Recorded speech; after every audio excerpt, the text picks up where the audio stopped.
Olá, hoje eu converso com Thomas de Mello, da One Partners, onde está à frente do fundo Atlas FIC FIA, que já tem aí mais de 10 anos de existência.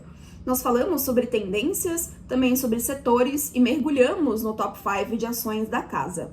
Se você não for inscrito no nosso canal, inscreva-se e já deixe o seu like.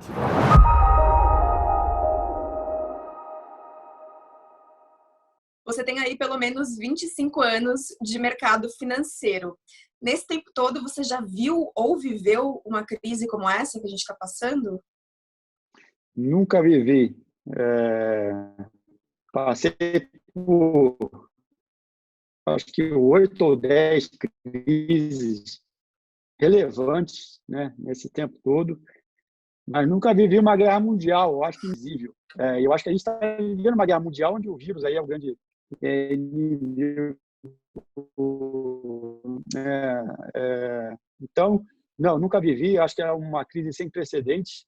Eu acho que é uma crise que, infelizmente, né, porque a gente teve uma dica boa do que estava acontecendo na China, mas demorou de forma inaceitável para reagir. Eu acho que todo mundo errou, não foi todo mundo, poder público, as empresas, as pessoas, a sociedade como um todo. Então, nunca vivi nada parecido, mas eu acho que, como toda crise, né, a gente tem um começo, meio e fim, né? O começo passou, a gente está no meio dela e eu acho que o fim está próximo, no sentido que essa crise não vai durar para sempre. Eu acho que, no momento que a gente tem um tratamento viável ou a vacina que demora um pouco mais, a gente vai estar numa situação bem mais controlada. Tá certo. Bom, e o modelo, pulando um pouco para falar um pouco da One Partners, o modelo de análise de vocês, ele é muito complexo, né? Ele é bem interessante, inclusive. E vocês utilizam uma ferramenta que digitalizou esse processo, correto? Conta Correto, pra eu acho gente, que, conta pra claro. gente como é que essa ferramenta funciona, por favor. Então, eu acho que nessa época onde o Covid está todo mundo fazendo todo mundo ficar em casa, né? Eu acho que a gente embarcou, né? Quando a gente, vamos dizer assim, reiniciou a gestora, uma gestora que já tem 10 anos de história, mas a gente está sempre repensando e tentando evoluir. E no momento que a gente relançou o fundo ali em 2017, 2018, a gente gastou muito tempo para investir em tecnologia ligada ao processo de investimento. Então, a gente digitalizou toda a plataforma, todo o processo de investimento. Hoje, a gente tem, mesmo estando em casa, eu tenho tudo o que eu preciso na minha tela para fazer a gestão eficiente e ágil do fundo, no sentido que eu tenho todos os dados ligados, a gente, né, faz uma gestão fundamentalista, isso quer dizer que a gente olha muito mais para a empresa, especificamente, do que para o lado macro. E hoje eu tenho na minha tela, uma ferramenta proprietária, todos os dados que eu preciso para tomar uma decisão em relação àquele ativo que a gente está analisando. Então, o que a gente fez? Muitas pessoas falam do processo de investimento e são similares na essência quando você está falando de um fundo fundamentalista que busca valor, crescimento, qualidade, etc. Mas eu acho que, a partir do momento que você tem que repensar e fazer uma arquitetura para que você transforme esse processo de investimento do seu dia a dia numa ferramenta digital, é que as coisas começam a ficar mais claras e a eficiência começa a surgir.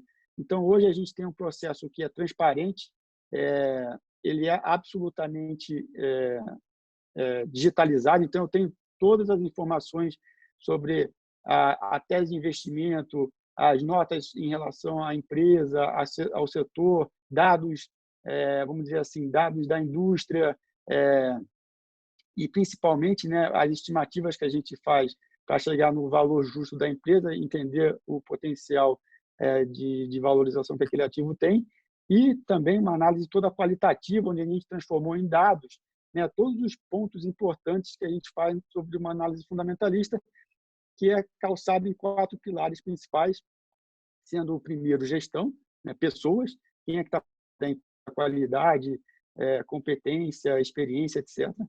Governança, que, né, cada vez ganha mais importância, seja o ESG, né, diretamente ou não, mas, enfim, a governança que está por trás daquela empresa, o retorno, né, daquele modelo de negócio, como aquela empresa gera retorno, é consistente, é sustentável, de qualidade, precisa de muito capital, por aí vai.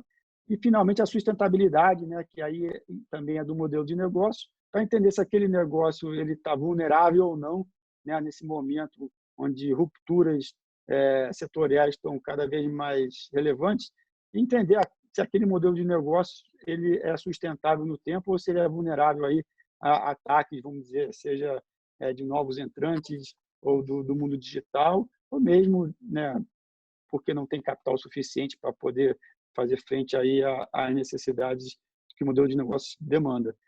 E a gente transformou isso tudo em dados, né? Então a gente tem uma análise hoje que busca, vamos dizer assim, do ponto de vista quantitativo, né? O que a gente olha para definir a oportunidade de investimento. Primeiro, o crescimento de lucro que aquele ativo né, oferece, que é muito importante. Então a gente faz uma estimativa de 5 anos para entender como é que esse crescimento de lucro vai acontecer.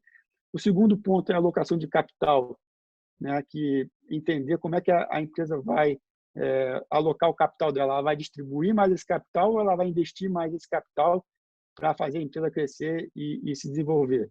E o terceiro ponto, né, seria aí um ponto dado por nós, que aí é um pouco mais de arte do que de ciência, que seria um múltiplo de saída, onde a gente tenta avaliar qual seria o múltiplo correto para aquele ativo estar negociando. Quando você junta esses três componentes quantitativos, você tem aí o que a gente chama de geração esperada de retorno para o acionista, né, que geralmente vai ser alguma coisa hoje entre 15% e até 50% em alguns casos. Tem empresas que estão tão baratas hoje que você está dizendo que elas podem mais do que triplicar em 5 anos.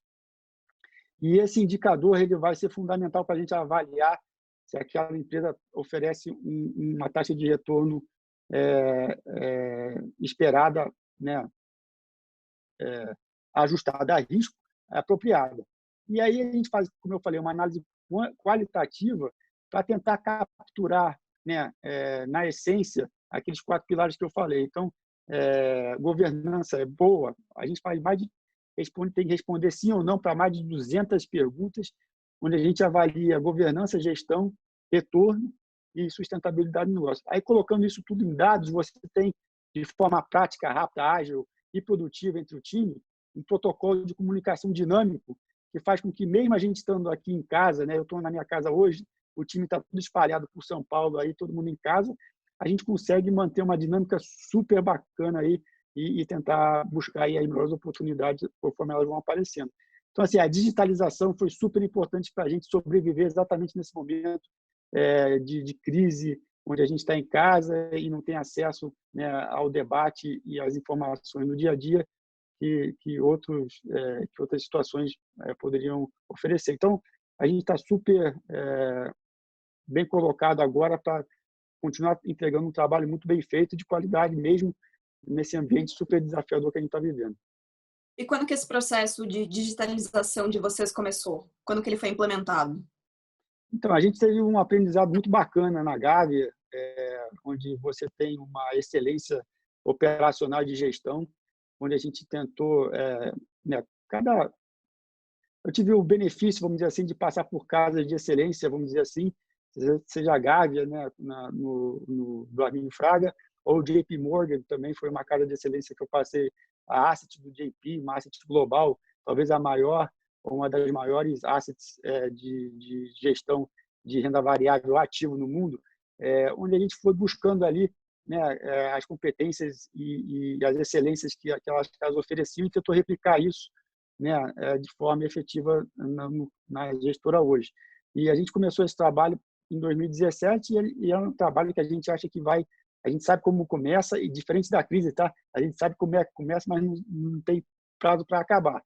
Então a gente está muito animado porque a gente está vendo, a gente já está na versão 3 dessa plataforma digital de investimentos, que é uma ferramenta proprietária, e a cada passo ela está evoluindo mais e ficando cada vez mais, vamos dizer assim, inteligente, né?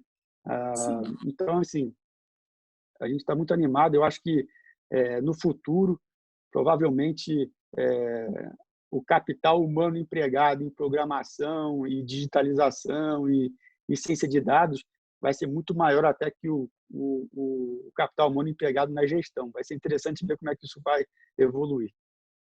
Vocês acabaram antecipando uma tendência, digamos assim, né?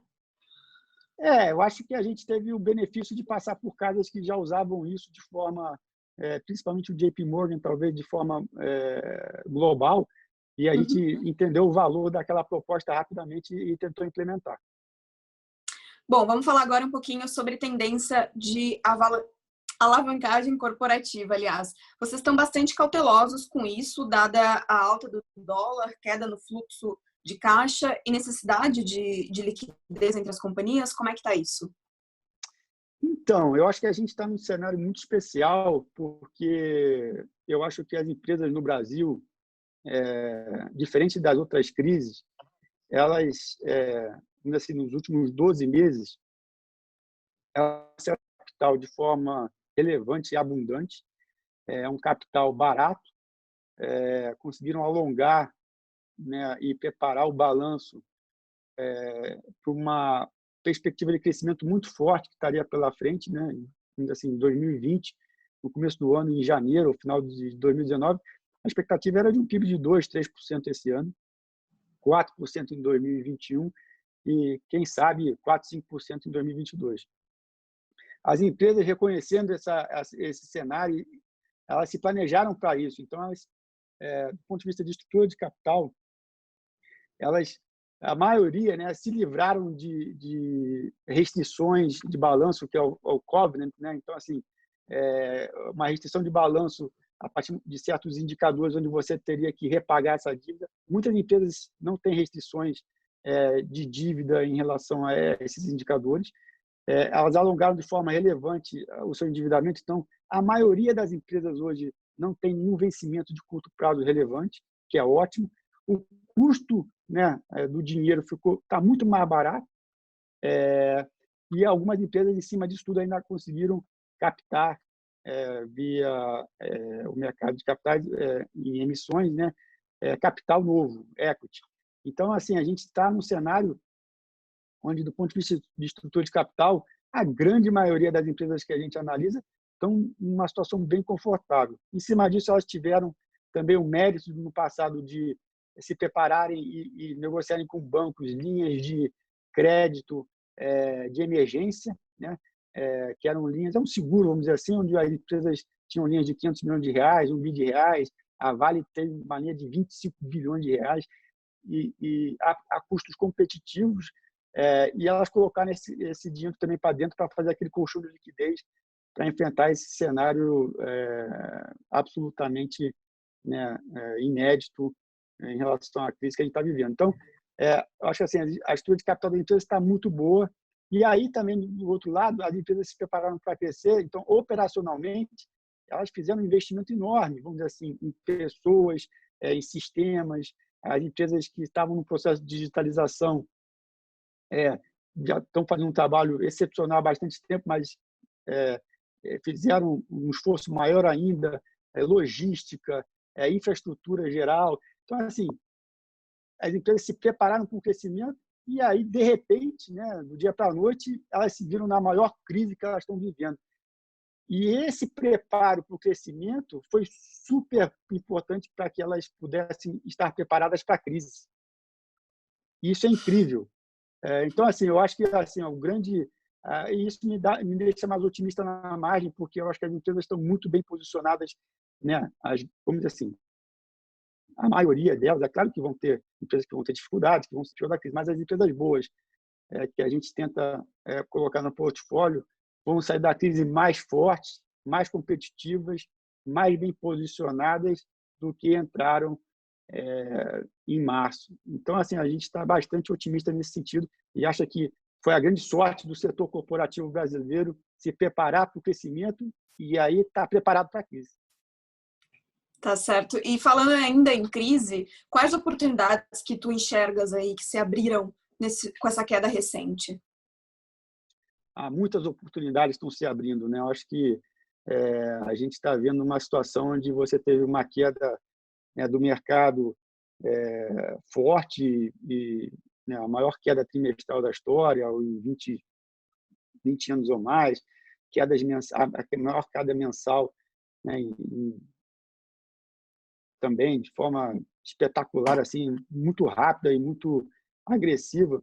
Então, assim, isso abriu várias oportunidades onde a gente está, né, buscando aí entender o que está precificado, né? Será que o cenário catástrofe está precificado? Se tiver, a gente está colocando esse ativo para dentro. Um exemplo claro, na nossa opinião, de uma empresa que, né, está aí passando por um cenário extremamente desafiador, mas a gente acha que já precifica o pior, é a Gerdau, por exemplo, que a gente acha que você teve ali um momento onde, né, o volume despencou, né, em março, final de março, começo de abril, seja aqui, seja nos Estados Unidos, você teve o lockdown do Peru, na Argentina, mas assim, a ação derreteu, né, ela veio aí de R$ 20 para R$ 10, e a gente acha que nesse patamar de preço ou equivalente, a empresa já desconta, né, um cenário horroroso, e ela está absolutamente bem posicionada, diferente das outras crises, para sair dessa crise mais forte. E a gente acha que, né, é um bom exemplo de um ativo que a gente decidiu colocar na carteira. Outro exemplo que, rapidamente, que eu acho super interessante, Multiplan. Multiplan, assim, os shoppings estão fechados, né? Uma situação jamais vista, né? É claro que isso é horroroso, mas assim, a gente acha que Multiplan, a qualidade do ativo, da gestão, a solidez de balanço, o acesso a capital, no preço atual, já estão mais do que, assim, já está mais do que descontando esse cenário horroroso que a gente está vivendo. Então, também é outro ativo de qualidade, de gestão, onde a gente acha uma solidez espetacular e acha uma oportunidade boa de investir nela. A gente vai voltar ainda nesse assunto da Gerdau, quero me aprofundar um pouquinho mais contigo, mas antes eu quero saber como é que essa crise impacta vocês da One Partners. Olha, a gente não teve nenhum impacto relevante do ponto de vista institucional. A gente está trabalhando de casa, mas todos os sistemas hoje, né, funcionam remotamente super bem, né? A gente tem colocou isso a teste e funcionou. Como eu falei, a gente tem essa plataforma proprietária digital, que é o melhor protocolo de comunicação entre a equipe. Então, eu uso basicamente só ela e uma tela de preço para fazer aqui a gestão do fundo, obviamente falando com a equipe no dia a dia também. Então, a gente está trabalhando mais do que a gente trabalhava antes, provavelmente. É interessante isso também, porque está mais eficiente, não precisa ficar no trânsito, não precisa perder tempo com coisas que você perdia, você está mais focado aqui no seu dia a dia, mas é claro que a gente perde um pouco, né, do contato com o time, isso aí é uma ineficiência que foi criada. Do ponto de vista do fundo em si, a gente não teve saques líquidos, pelo contrário, teve uma entrada líquida teve uma captação líquida. Então, assim, a crise, é claro que a gente sofreu, né, o fundo está aí caindo no ano, mas a gente acha que, do ponto de vista estrutural, a empresa como se está forte, e do ponto de vista de, né, captação também tem sido positivo. Então, a gente está aí numa situação que eu diria que apesar do desafio enorme que a gente está vivendo, é boa. Bom, tu está à frente do fundo Atlas FICFIA, né? Eu queria comentar sobre algumas dessas ações desse fundo, começando pela Gerdau. Vamos lá? Vamos lá. A Gerdau, ela divulgou recentemente o balanço dela do primeiro trimestre de 2020. Como é que tu vê esse balanço? Será que eles estão prontos para a crise? Você já adiantou aí que eles estão, né? Então, eu acho que é isso, né? A gente tem que buscar investir nas empresas que estão prontas para a crise do ponto de vista de capital e operacional. Então, a Gerdau, eu acho que ela tem algumas qualidades que são muito importantes nesse momento de crise. A primeira, mas a primeira qualidade é a estrutura de capital. Então, a empresa está com US$ 1 bilhão em caixa, tem acesso a mais quase US$ 500 milhões. naquela linha de financiamento bem capitalizada para enfrentar essa crise sem precedentes. Então, capital não é um problema. Vamos para o segundo problema, que seria operacional.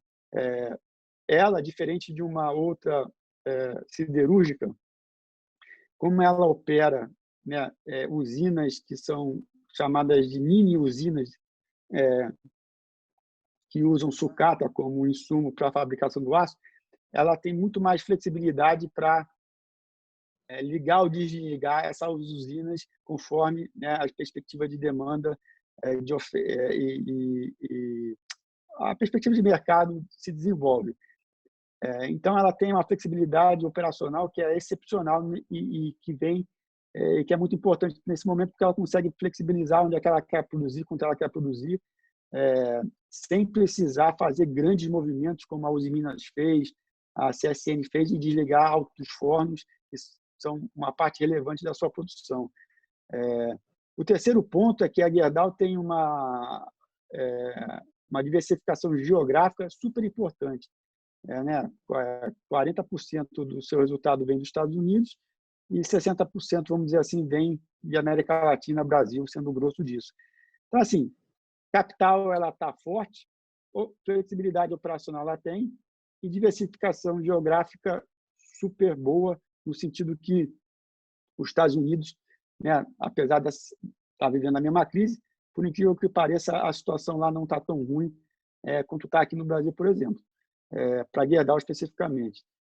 Então, assim, o que acontece, né? Quando o papel chegou a R$ 4, 5 reais ali, do nosso modo de ver, ela está oferecendo uma oportunidade de mais de dobrar nos próximos 5 anos. E mais importante que isso, ela disse, por incrível que pareça, a situação ali, o pior momento para ela foi ali final de março, começo de abril, e desde então, acaba ela. Então, em números, isso quer dizer o quê? Que ali em março, abril, né, chegou a cair talvez 60%, né, as vendas dela em relação a fevereiro, que seria um mês normal esse ano. E aí, gradativamente, isso foi evoluindo de tal forma que hoje, né, essa queda de volume está mais na casa dos 20%, talvez 30%, do que estava antes. Então, assim, a melhora tem sido gradual. E eles disseram, e eu acredito nisso, dado que a gente está vendo aí o movimento, né, a atividade econômica, os agentes econômicos vão se ajustando, a coisa vai acontecendo. Eles disseram 20% menor do que fevereiro, e a normalidade estaria prevista para o final do ano. E eu achei isso excepcional. Eu acho que isso é muito melhor do que a gente estava prevendo. Então, a gente acha que a Gerdau está saindo da crise. O pior momento já aconteceu. E agora ela está, né, gradativamente ficando num chão mais firme para sair dessa crise. E mais importante que isso tudo é que, apesar, né, o resultado esse ano ser pior do que foi passado, ela foi muito ágil em reduzir o investimento dela, o plano de investimento, para mais de R$ 1 bilhão, e foi de 2,6 para 1,6 aproximadamente, e com isso ela vai conseguir, por incrível que pareça, gerar caixa, mesmo, né, tendo um resultado tão ruim, ou bem ruim em relação a 2019 e 2020. Então, assim, a Gerdau ela combina várias qualidades que a gente gosta nesse momento. Estrutura de capital muito forte, flexibilidade operacional, diversificação geográfica de receita, gera caixa depois de investimento, depois de despesa financeira livre, e começa a mostrar sinais que está aí saindo da crise, né? Então, aquilo que a gente falou, né? A crise está no meio e parece que já está chegando no fim, ou já está indo nessa direção de forma mais clara. E várias outras empresas falaram isso também. Então, é interessante ressaltar esse ponto que o pior momento assim, econômico, na minha opinião, pelo que a gente está vendo, foi ali final de março, começo de abril. Já passou, então? Parece que sim. Alguns setores não, né? O setor automobilístico claramente está enfrentando um desafio maior, mas a sensação que eu tenho, falando para as empresas, é que o pior foi aqueles 30 dias entre o dia 15 de março e o 15 de abril. Tomara. Bom, agora falando em Magalu, qual você acha que é o diferencial da companhia nessa crise? Então, a Magalu, para mim, foi o caso muito claro de uma empresa que se preparou para crescer de forma relevante, né? Então, ela fez a captação no final do ano passado, né? Aqueles 5 bilhões que ela captou eram para fortalecer o balanço, para fazer aquisições, investir em logística, investir na plataforma dela, abrir mais loja, continuar a transformação digital, né, que ela está passando, que é sem precedentes, eu acho que no mercado brasileiro. Muita gente quer copiar ela e provavelmente, né, vão conseguir de certa forma, mas ela está na vanguarda aí, nesse sentido. Então, vou dizer assim, a empresa estava preparada para crescer e quando a crise veio, né, dado todo o esforço de digitalização que ela já tinha em prática há mais de 10 anos, né, esse negócio vem de muito tempo, e bem capitalizada, ela falou, opa, essa é uma hora que eu vou poder, né, capturar talvez um crescimento maior do que eu estava prevendo. O mundo está ficando cada vez, né? Se alguém tinha dúvida que o mundo ia ficar digital, né, agora essa dúvida não existe mais. Então, está na dianteira dessa crise, né? Se adaptaram muito rápido à nova realidade, estão prontos para continuarem conquistando aí mercado, seja o mercado dela, ou seja, novos mercados. A cultura que ela criou nos últimos 10 anos não se constrói do dia para a noite, e isso aí, né, faz com que ela se adapte à realidade digital dela e à eficiência digital de forma muito mais rápida. Isso tudo traz uma agilidade, esse mundo digital traz uma agilidade para ela, né, na decisão de negócio do dia a dia, colocar novas frentes, colocar vendedores para dentro, colocar parceiros para dentro, muito rápido. Então, o fato é que ela estava, né, super bem preparada para crescer e agora está super bem preparada para enfrentar a crise e provavelmente a gente vai ver aí, né, o mercado do e-commerce, em vez de crescer, vamos dizer assim, de forma relevante nos próximos 5 anos, vai explodir o crescimento nos próximos 5 anos. Então, assim, o crescimento vai ser muito maior e a gente acha que ela vai ser uma ganhadora nisso tudo, né? Ela tem uma liderança muito forte, né? Com um CEO que tem executado de forma exemplar aí a estratégia da empresa como um todo. Ela está em transformação cada vez mais rápida do negócio, do modelo de negócio dela. Então, assim, a gente vê ela se beneficiando de tudo que está acontecendo hoje, tanto é que ela é uma das poucas que está aí subindo em reais no ano. E a penetração do varejo no e-commerce, né, vai acontecer mais rápido do que o previsto. Então, com o capital e com o crescimento maior, onde ela está mais atuante, eu acho que ela está muito bem posicionada aí para surfar e sair dessa crise mais forte ainda. Falando um pouquinho agora sobre a B3, você acha que essa tendência secular de desenvolvimento de mercado de capitais vai se manter mesmo com o coronavírus? Eu acho que sim. Eu acho que a gente está tendo uma pausa. Eu acho que, claro que no mercado em crise, ou, né, onde a incerteza está num patamar histórico alto, você tem aí uma parada aí para repensar as coisas. O preço dos ativos sofreu muito, mas eu acho que a tendência de um fortalecimento do mercado de capitais brasileiro, eu acho que continua. Eu acho que ontem mesmo a gente viu aí a Starpar vindo ao mercado, tudo bem, uma operação pequena. A gente está vendo o mercado de dívida, mesmo que seja mais, né, não seja estão emitindo debêntures, mas os bancos estão, né, estendendo o crédito aí para as empresas, e esse é o primeiro passo para a volta aí do mercado de capitais como um todo. Então, eu acho que a B3 está muito bem posicionada aí para continuar a se beneficiar de uma tendência que, para mim, é secular.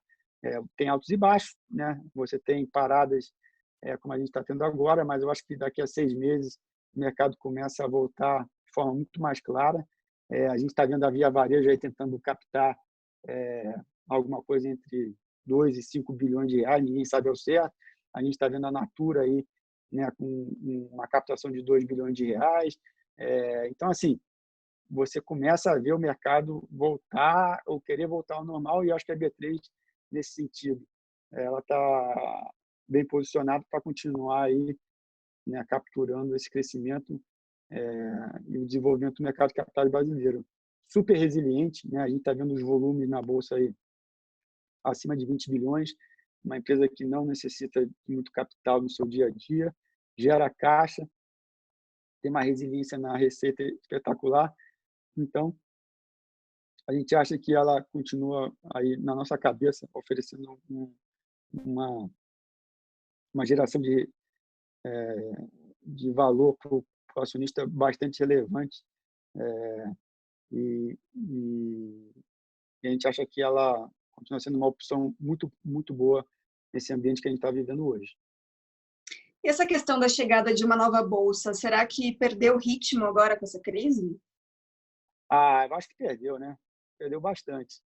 Eu acho que o desafio de lançar uma nova bolsa agora, e esse é um bom ponto, eu tinha até me esquecido do ponto da concorrência, que assustou bastante ali no final do ano passado, mas que agora eu acho que, se a gente acreditava que a concorrência poderia começar a fazer alguma cosquinha daqui a 1 ano e meio, talvez agora daqui a 2 anos e meio, ou seja lá o que for. Então vai demorar bastante.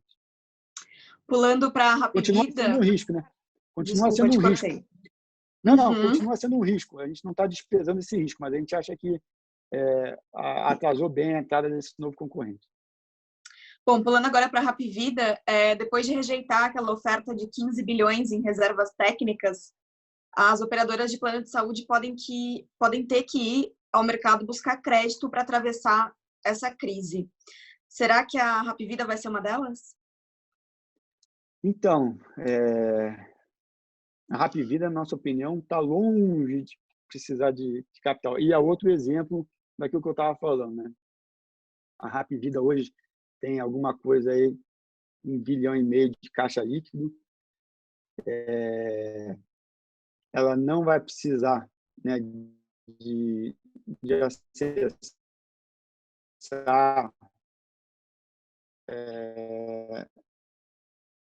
porque ela, diferente das outras operadoras, né, ela tem uma sinistralidade muito pior, não é, muito melhor. Ela tem um controle sobre as suas operações que é muito maior, e então a sinistralidade dela, por exemplo, versus uma Sul América ou versus né, uma Amil ou Bradesco Saúde, enfim, é muito menor. Então a necessidade de capital dela é muito menor. Então, assim, a gente acha que a Hapvida está muito bem posicionada aí para continuar crescendo, porque ela se capitalizou no ano passado, fez aquisições importantes, e ela está, versus a concorrência, muito melhor posicionada aí para enfrentar, né, essa crise que a gente está vivendo. Então, eu posso falar, né, assim, ela tem um excesso de suficiência, né, esse termo é meio maluco, mas existe, de 35%, que dá mais ou menos uns 4 bilhões. Então, ela está muito bem aí posicionada para enfrentar, né, essa crise que a gente está vivendo, diferente das outras operadoras aí. Mas eu acho que não, eu acho que ela fez bem, eu acho que ela vai sair mais forte dessa crise.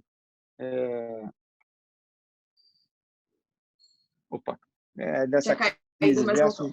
versus. Vai sair mais forte dessa crise versus a sua concorrência. Então, assim, é claro que, né, existe um risco que a gente está monitorando, que é, por exemplo, do setor público falou, não, agora vai ter fila única nas UTIs. Eu vou precisar do seu hospital, Hapvida, e eu vou pagar por isso muito menos do que né, você é remunerado hoje. Os resultados trimestrais da Vale mostraram certa resiliência. Será que ela se mantém assim até o final da crise? Pelo contrário, eu acho que a resiliência vai melhorar, né? Eu acho que o primeiro trimestre foi o pior trimestre, provavelmente, do ano dela.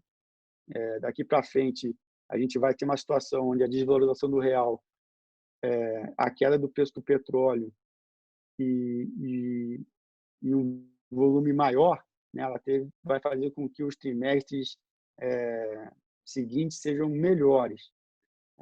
Então, assim, a Vale, na minha opinião, é também uma das empresas mais sólidas hoje do Brasil, do ponto de vista de estrutura de capital, geração de caixa, melhora de competitividade, e está surfando aí um preço de minério de ferro absolutamente, né, muitos acham que está até, vamos dizer assim, desafiando a gravidade, né? Assim, o preço do minério hoje está $90, né? O custo caixa da Vale, se você incluir tudo, está por volta de $30, $35. Então, a rentabilidade da empresa hoje é excepcional no minério de ferro. E o mais importante, talvez, é que a empresa tem sinalizado de forma muito forte que ela vai voltar a pagar dividendos e recomprar suas ações potencialmente.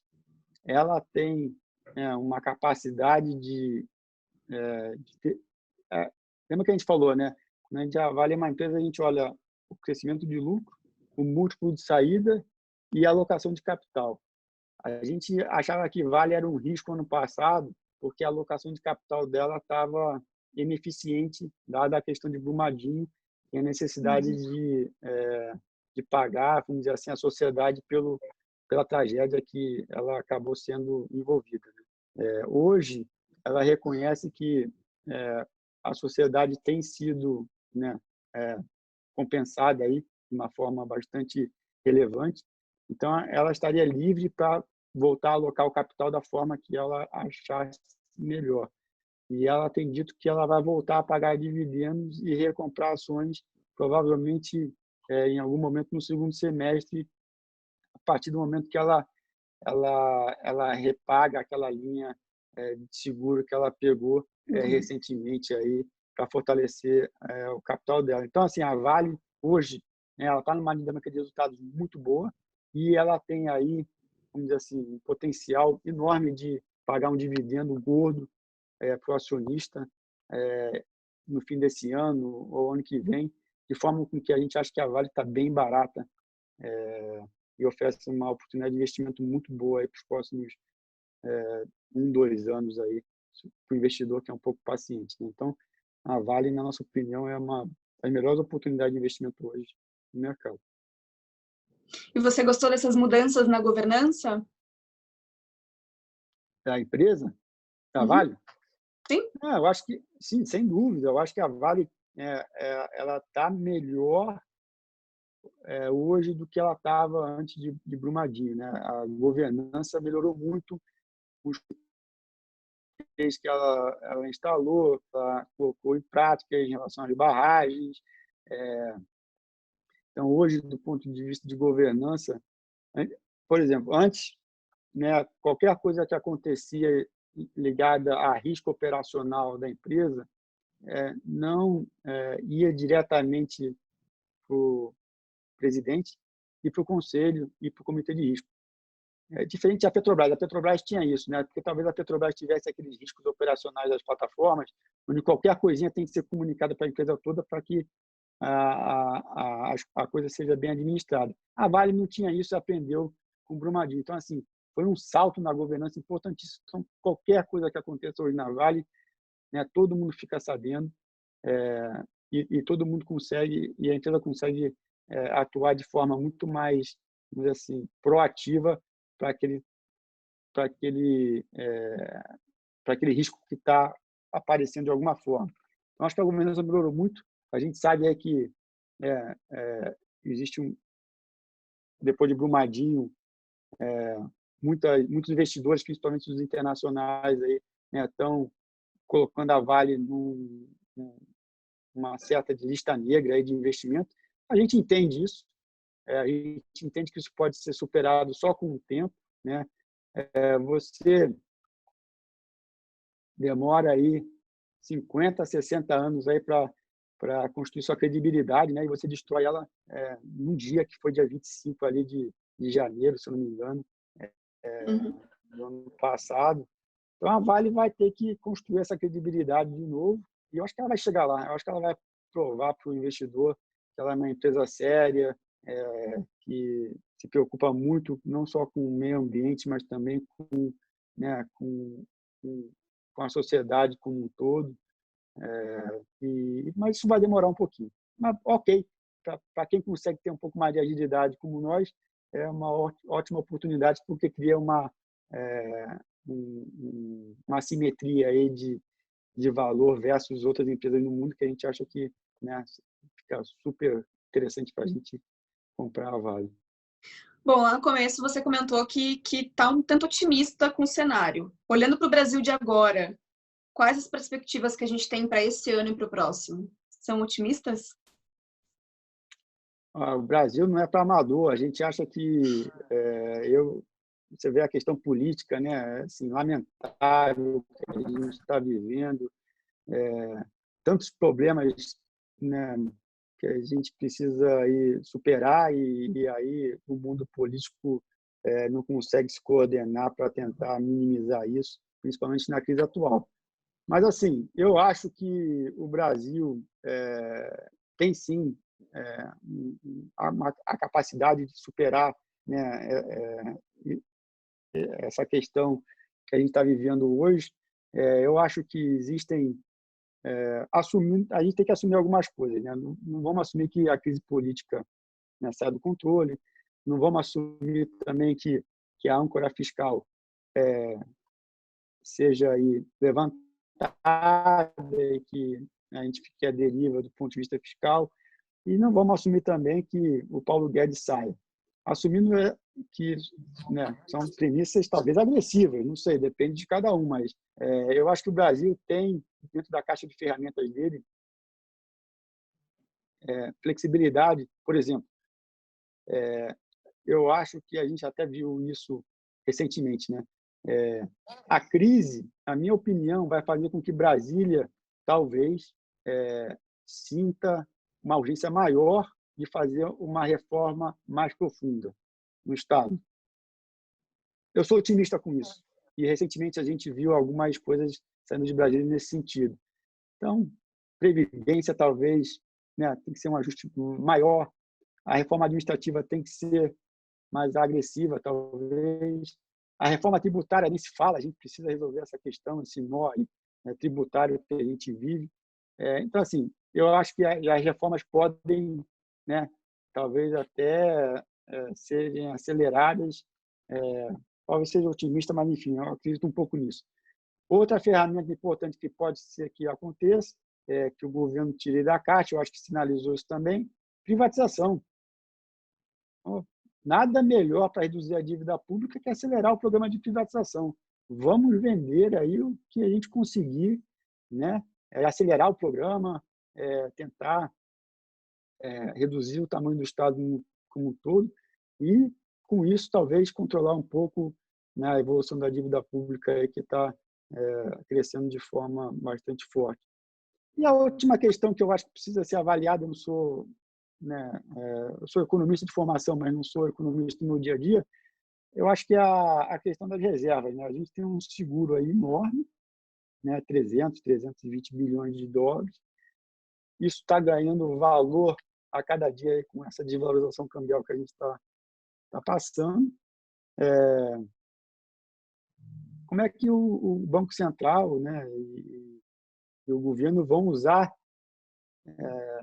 esse seguro, quando é que vão acionar esse seguro para tentar, talvez, fazer com que a confiança não seja destruída. Eu acho que é um desafio importante, né? Não destruir a confiança do empresário, do consumidor, né?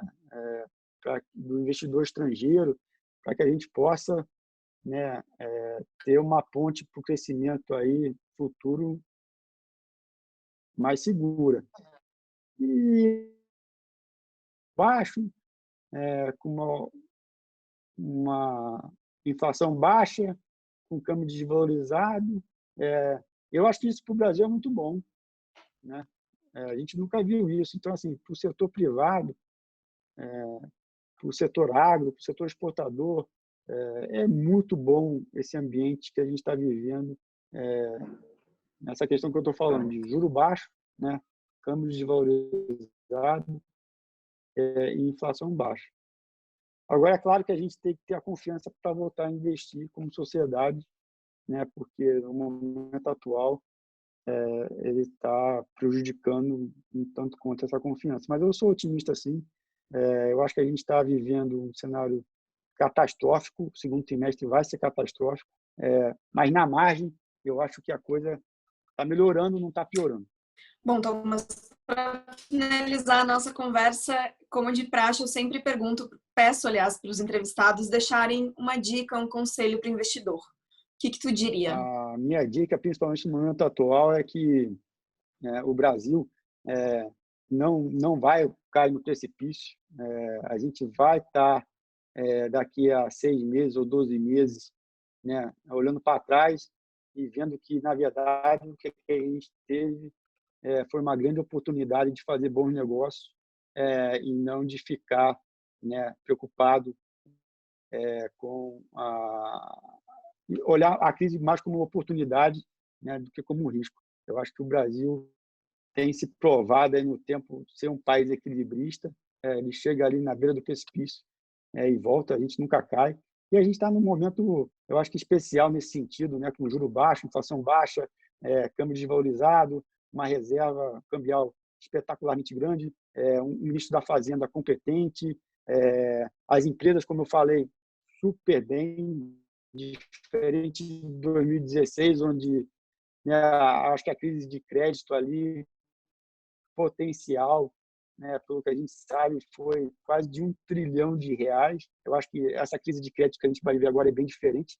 Então, eu acho que na margem eu estou mais otimista. Assim. Eu acho que a gente precisa, como investidor, né, a lição que fica é vamos encarar a crise como oportunidade, com muito critério e muita cautela, mas como oportunidade. Maravilha. Obrigada pela nossa conversa. Obrigada por participar do TC Gestor e estamos à Eu que disposição. agradeço. Tá bom, muito obrigado a vocês, um grande abraço. Valeu, um abraço. Tchau, tchau.